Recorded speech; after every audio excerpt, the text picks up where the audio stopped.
Okay, question number 4 का solution करते हैं। Find the value of a and b such that the surface a x square minus b y z equal to a plus का 2 bracket close x and surface 4 x square y plus z की power 3 equal to 4 cut orthogonally. तो first of all what do you mean by orthogonally? तो orthogonally का मतलब क्या है?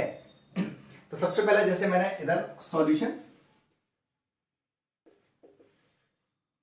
Fourth का, तो मैंने एक सरफेस F1 माना, वो मेरा ए एक्स स्क्वायर माइनस का b y z minus a plus का 2 एक्स इक्वल टू 0 एंड एक सरफेस मैंने मान लिया F2 then 4 x square y plus z cube minus 4 बराबर 0।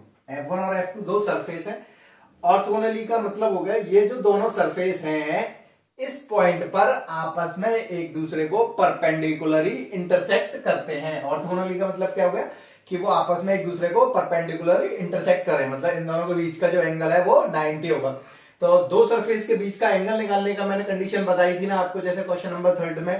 तो सबसे पहले हम क्या करेंगे, एक दो वेक्टर निकालते हैं, वो भी नॉर्मल वेक्टर निकालते हैं, है ना। तो जैसे मैंने ए नॉर्मल वेक्टर निकाल रहे हैं, तो कोई भी सरफेस का नॉर्मल वेक्टर निकालना है, मतलब मैंने मान लिया एक कोई नॉर्मल वेक्टर है F1 सरफेस का। तो किसी भी सरफेस का नॉर्मल वेक्टर निकालने का तरीका क्या होता है कि ग्रेडियंट ऑफ F1, किसी भी सरफेस का ग्रेडियंट करते हैं तो हम क्या निकल के आ जाता है, नॉर्मल वेक्टर निकल के आ जाता है। चलो i del over del x plus j del over del y plus k del over del z F1 F1 F1 है ना। अब चलो आई इसका x के रिस्पेक्ट में डिफरेंशिएट करूंगा, तो इसका x के रिस्पेक्ट में डिफरेंशिएट करने पर यहां a एक्स स्क्वायर है, तो a एक्स स्क्वायर का हो जाएगा 2ax माइनस इसमें x है नहीं है तो 0 हो जाएगा, इसका हो जाएगा माइनस का a प्लस 2 प्लस j। अब j का y के रिस्पेक्ट में करने पे, y के रिस्पेक्ट में इसमें y है नहीं है 0, इसका करने पे माइनस का b z और इसमें y नहीं है 0 हो जाएगा, और प्लस k का मतलब z के रिस्पेक्ट में करेंगे, तो z के रिस्पेक्ट में करने का मतलब है अपने पास इसका z के रिस्पेक्ट में किया तो z के रिस्पेक्ट में 0, इसका z के रिस्पेक्ट में किया तो यहां माइनस का b y और ये 0 हो जाएगा, ओनली फॉर ये आएगा। अब क्योंकि मेरे पास किस पॉइंट में निकालना है, इस पॉइंट में निकालना है, तो इस पॉइंट को इसमें सेटिस्फाई करा देते हैं। तो यहां से मेरा i x की वैल्यू क्या दे रखी है 1, तो 2a माइनस का a माइनस 2,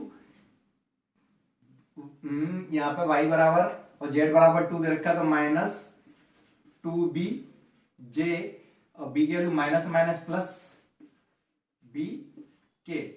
तो यहां से मेरा ये वैल्यू आ जाएगी a माइनस का 2 i वेक्टर माइनस का 2 b j वेक्टर प्लस का b k वेक्टर। तो ये आपका a वेक्टर निकल के आ गया, मतलब इस सरफेस का जो नॉर्मल वेक्टर है वो मैंने a मान लिया। अब इस सरफेस का जो नॉर्मल वेक्टर है वो b मान लेते हैं, तो b वेक्टर निकालते हैं। तो b वेक्टर निकालने का तरीका वही ग्रेडियंट ऑफ F2। तो सिंपल सा यहां पर अपने पास i del over del x F2 j del over del y F2 and k del over del z F2 i cap j cap k cap. तो यहां से अब वही करते हैं, हम F2 का निकालते हैं ग्रेडियंट, तो i x के रिस्पेक्ट में F2 का, तो x के रिस्पेक्ट में करने पर यहां पर 8xy और इसका 0 इसका 0, तो ये हो जाएगा प्लस j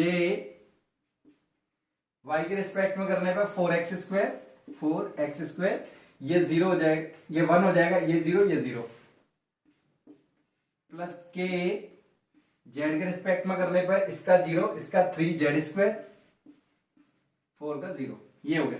अब इसमें फिर पॉइंट पुट किया, x की value 1 y equal to -1 and z equal to 2, तो इसमें रखा तो ये हो जाएगा 1 एंड -1 माइनस का 8i, यहां पर रखने पर 1 का स्क्वायर वही 4j एंड इसमें पुट करने पर 2 2 या 4 3 12 12 के।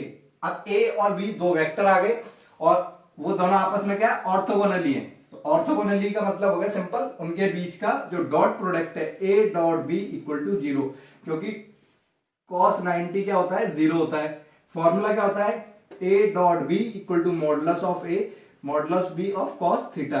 अब थीटा 90 है तो cos 90 0 हो जाएगा, जिससे ये पूरा टर्म 0 हो जाएगा। तो a dot b equal to 0 हो जाएगा। अब डॉट प्रोडक्ट करना है तो a और b, तो a वेक्टर तो मेरा ये निकल के आ गया, a वेक्टर मेरा ये वाला आ गया, ये जो है मेरा वो a वेक्टर आ गया, और ये जो है वो मेरा b वेक्टर आ गया। a और b का डॉट प्रोडक्ट किया, चलो i का i के साथ इंटू करने पे तो माइनस का 8 a माइनस 2, j का j के साथ करने पे माइनस का 8 b, k का k के साथ इंटू करने पे प्लस का 12 b equal to 0। So then यहां से सॉल्व करने पे माइनस का 8a, यहाँ प्लस 16, यहां सॉल्व करके ये हो गया प्लस का 4b इक्वल टू 0।